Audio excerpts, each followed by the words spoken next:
Hello everyone, it's Dylan from Yu-Gi-Oh! Everything, and welcome back to another Yu-Gi-Oh! Top 5 Forgotten Storylines video. This is a segment that I definitely want to do for every single Yu-Gi-Oh! Series. The only series I've done it for is Yu-Gi-Oh! 5Ds, and if you remember that, then you are really a dedicated fan of the channel, because that was like 2 or 3 years ago. I think it was back in 2018.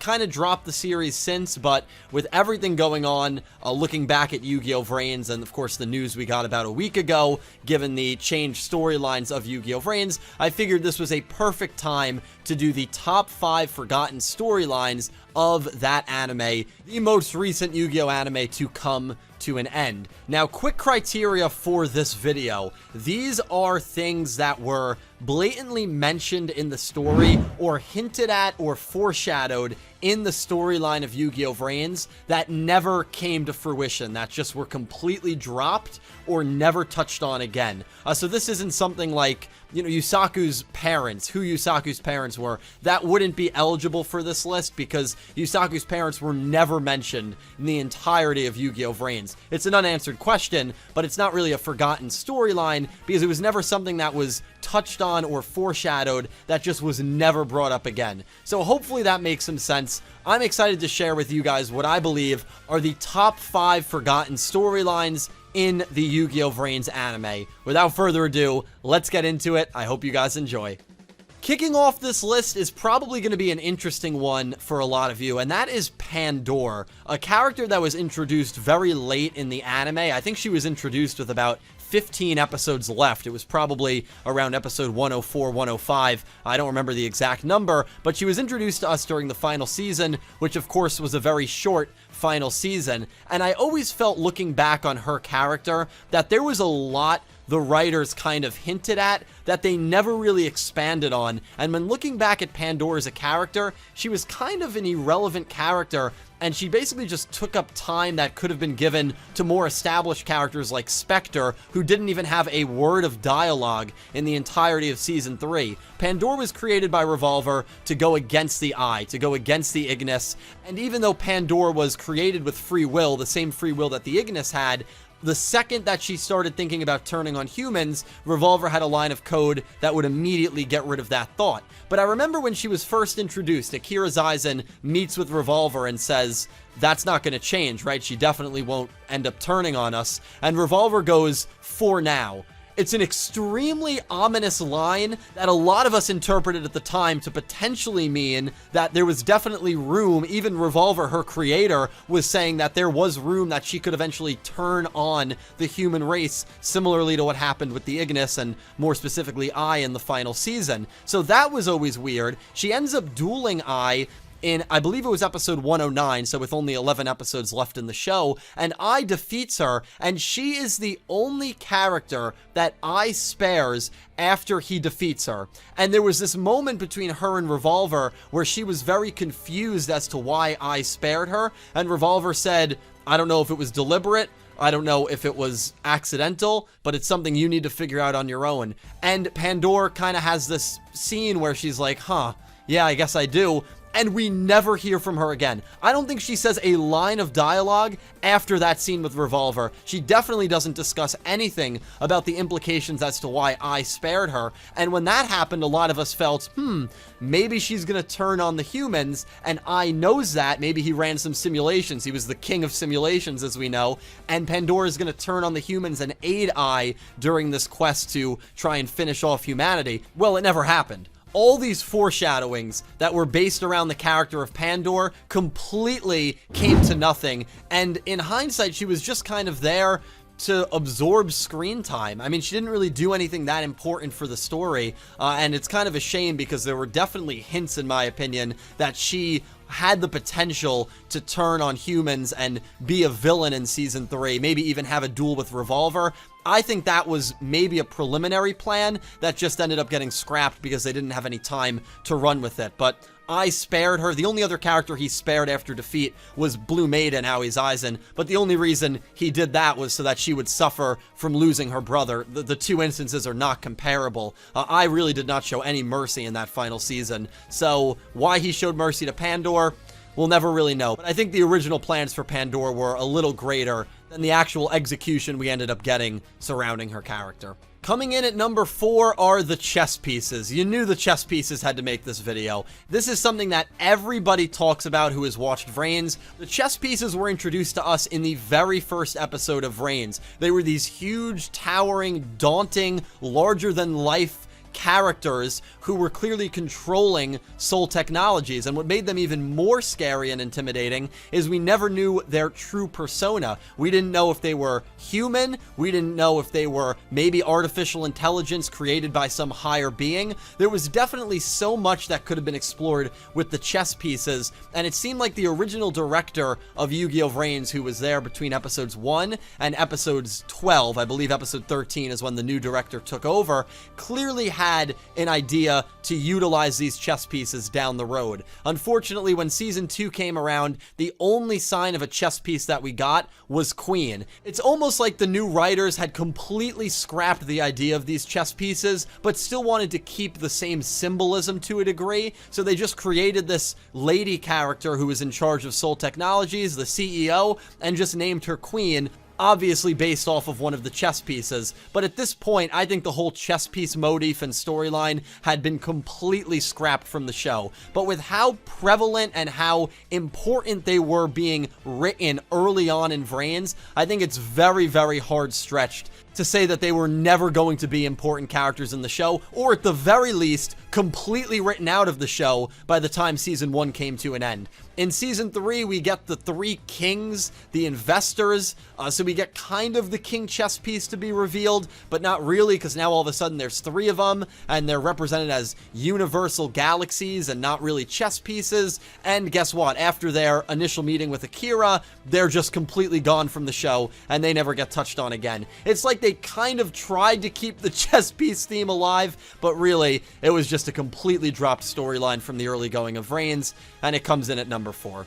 Number 3 has to be the spy at Soul Technologies working for the Knights of Hanoi. Number 3 and number 2 are going to majorly coincide, so I'm really not going to talk about this too much, but in episode 76, we get a scene where Revolver is talking to Playmaker and I. This is right after Earth has been killed off, and Revolver seems to know a lot of what's going on inside Soul Technologies headquarters.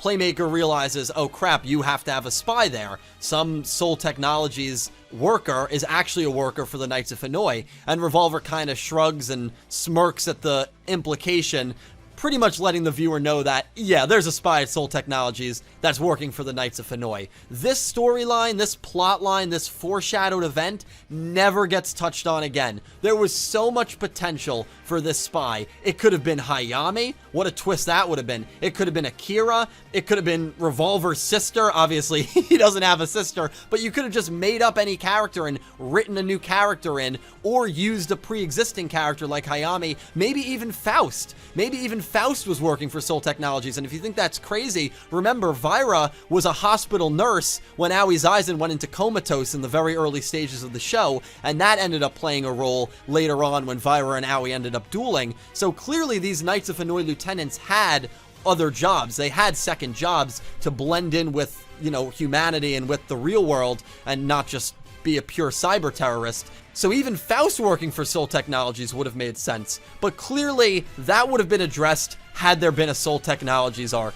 That's number 3. Number 2 is the Divine Ignis, or the new powerful Ignis that was being created by Soul Technologies. Remember, in the very early beginnings of Yugioh VRains, Soul Technologies wanted to recapture the Ignis so that they could rebuild the Cyberse world. That motivation seems to be completely changed by the time the second season comes around. Soul Technologies brutally dissect and murder the Earth Ignis. They don't send him back to the Cyberse world. They literally kill him. They dissect him and kill him. And Blood Shepherd barges into Akira Zaizen's office. Actually, you know what? Take a look at the scene for yourself. これは俺に隠し事は無駄だ。その計画書にはイグニスから得たデータをもとに新たな意志を持つ AI、 さらに高性能なイグニスを作ると記されている。研究者たちの噂話としては知っていたが、本当だったのか。 So Blood Shepherd has discovered that Soul Technologies wants to create an even more powerful and just proper Ignis, a godlike Ignis, a divine Ignis, if you will. And Akira Aizen even says, yeah, seems so. That's where the famous lapdog joke comes from. Akira literally says in that conversation a little later on, I'm just a lapdog, don't expect me to do anything. And I know we all meme that scene and that quote, but the real importance of that scene is Blood Shepherd saying what Soul Technology's new motivations are. This never gets touched on ever again. And do you want to know what episode this was in? This was episode 78, literally 2 episodes after Revolver revealed that there is a spy working for the Knights of Hanoi in Soul Technologies. So really think about this. Those are 2 major foreshadowed plot points that never come to fruition in the span of 3 episodes. The spy never gets addressed after episode 76, and this whole plan to create some ultimate Ignis never gets addressed after episode 78.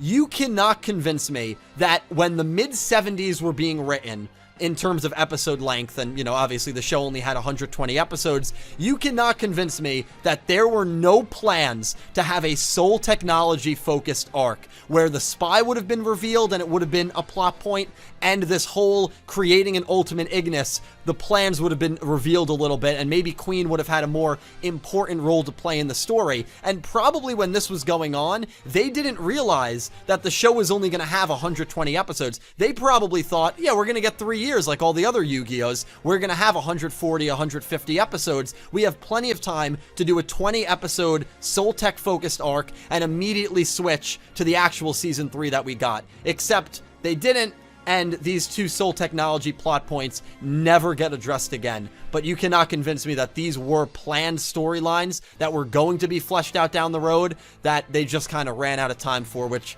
is a real shame. The Soul Technologies arc that I believe we were definitely going to get that we never got could have really just done wonders for this show, especially in what was a very, very rushed final season.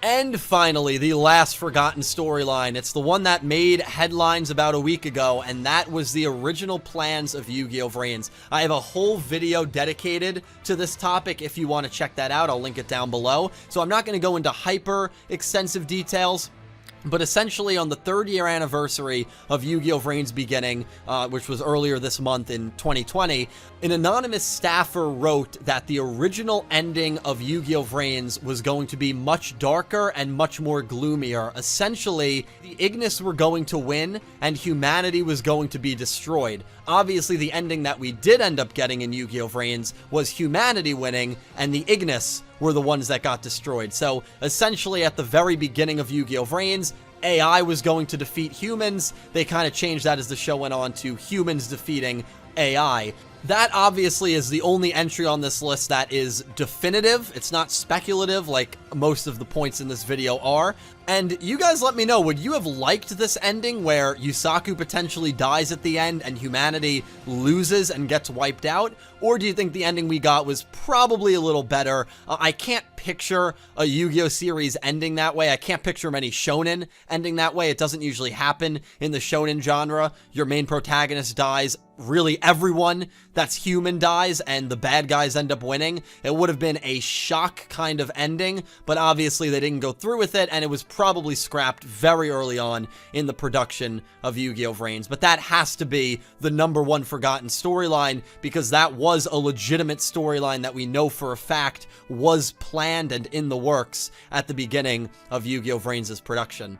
So thank you all so much for watching. I really hope you enjoyed my top 5 forgotten storylines in Yugioh VRains. Definitely check out my video in regards to 5Ds for this topic. I will have it linked down below. And definitely let me know all your thoughts on my points and any points that you want to bring to the table for discussion. I look forward to talking to you guys all down below in the comment section. A special thank you to my Platinum tier patrons Jorge Carrillo, Horace Maye, Goosey Q, Smith620, Blue Maiden 28, Panther J, Vincent Van Der Veen, Nero, Jarrett Buller, and Aura Dragon, and to my Diamond tier patrons Jesse Wood, Latrell Smith, and Pegasus Seiya, and to my Egyptian God tier patron, Syn Cloud. Thank you so much to everyone who supports me on Patreon, and to everyone who is a YouTube channel member. And thank you to everyone who just watches these videos, because without you guys, I would not be able to do this. Definitely check out my channel for more Yu-Gi-Oh! Anime content, and let me know if you like this style of me being on camera and cutting between images and video clips to me actually talking,